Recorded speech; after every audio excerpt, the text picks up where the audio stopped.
Got solutions with Will. Solutions. Tell us about your aquaponic greenhouse. Okay, solutions. Solutions incorporate. Okay, so we're all trying to figure out the way, right? How do we do this? How do we do that?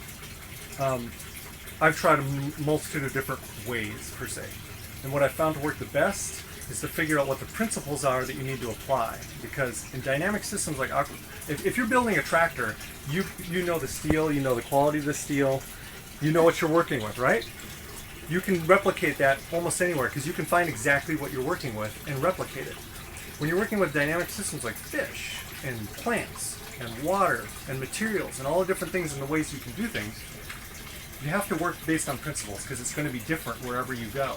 And it's going to be dynamic. It's going to change and shift as you this has changed probably 10 times since I set it up 5 years ago.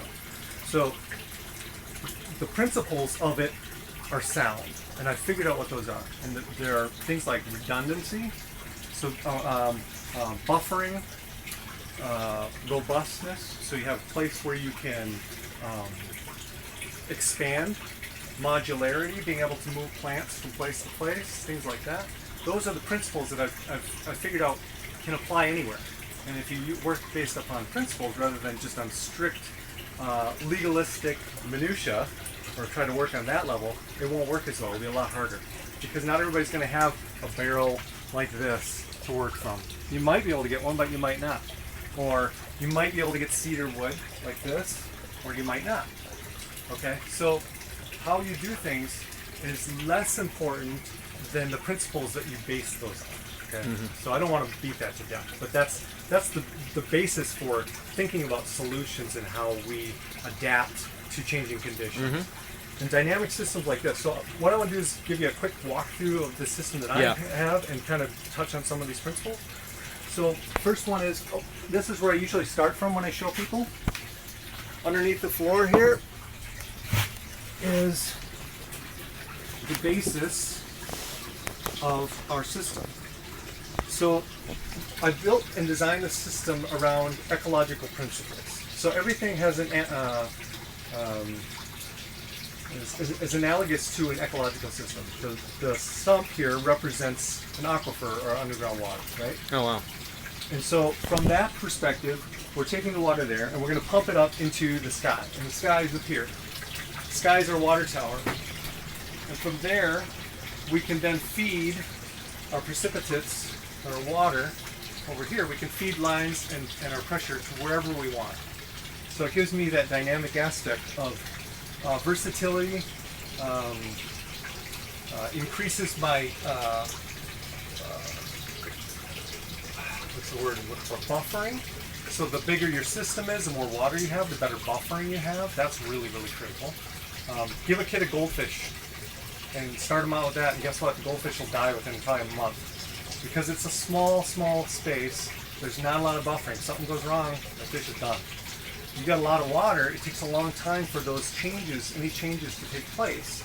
And that's good, and it will happen because it's a living, dynamic system.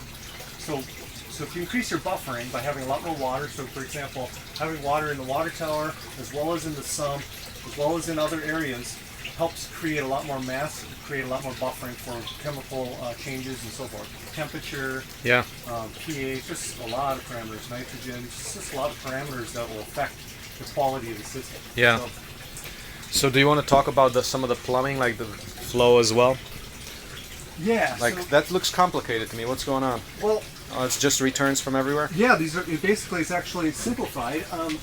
So there's one pump that runs everything. So instead of having multiple pumps for multiple areas, I have one pump and then the water tower up above that gravity feeds everything. Okay. So now in that case, I don't have the redundancy I should. I probably should have an extra pump ready to go. But given where I live and stuff, I can go to the store and buy one almost any time I want. So, but it would probably be smart of me to have one on hand ready to go in case my pump fails. But even if it doesn't, I got some buffering time because it's going to take some time for that water to filter down.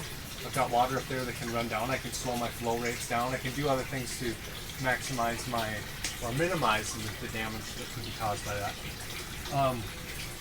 Another principle that I have is constant movement.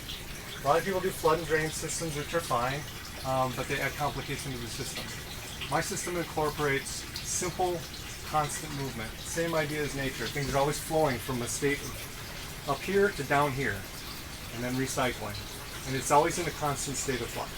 So if you keep that going, and the principles that are incorporated in that are movement, which you know that anything that doesn't move tends to die, wither and die.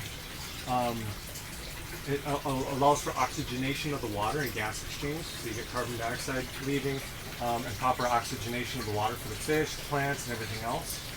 You don't get any stagnant water anywhere. I always have movement everywhere I go.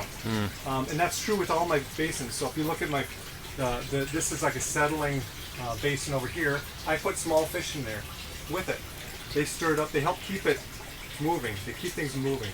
I always keep things flowing in circles or cycles so that there's always movement. Movement. If you talk to anybody in exercise physiology and stuff, and people stop moving, you muscle atrophy because you stop moving, and it causes lots of issues. So this plumbing here, like you said, for all these are all returns from different places. Some of them are active right now, some are not. But the primary ones that are active are this one here from my settling basin.